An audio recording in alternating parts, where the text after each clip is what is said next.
Assalamualaikum guys. Selamat tengah hari. Hari ni aku baru lepas hantar order tadi dekat Menara AC.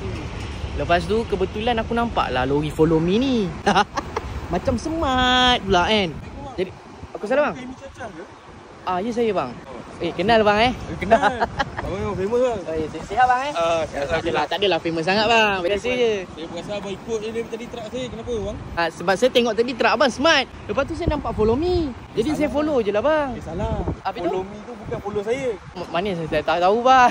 Abang tengok dekat truck saya bang. Itulah sebab saya tengok macam smart pula bang. Jadi tu yang saya follow je pada tadi. Itu yang saya tengok. Bukan apa, dia macam bilik air tau awak video. Takkanlah ada orang mandi kat dalam truck ni. Nampak tau? Kan follow me, follow je lah.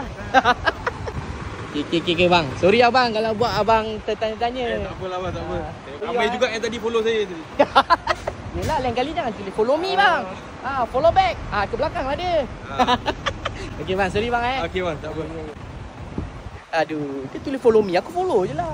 Tapi smart lah truck dia. Luar kan kau boleh nampak dalam tu sana. Kalau nampak kat aku dekat ni dekat apa? Asia Jaya LRT.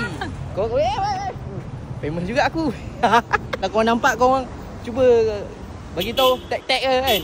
Smart tu. Ya bang. Boleh. Gila lah. Nanti lupa lah bang nak ambil gambar. Tak apa. Peace. Okay, baik. Terima kasih bang. Sama, semoga berrezeki bang. Okay bang. Okay. Okay, insyaAllah. Okay. Bang, ambil gambar boleh? Boleh. 1, 2, 3. Okay, terima kasih bang. Sama. Alright. Jumpa lagi bang Hello bang. Okay, baik. Biasalah orang famous kan, geri aka artis lah. Okay guys, dah sikit jumpa lagi.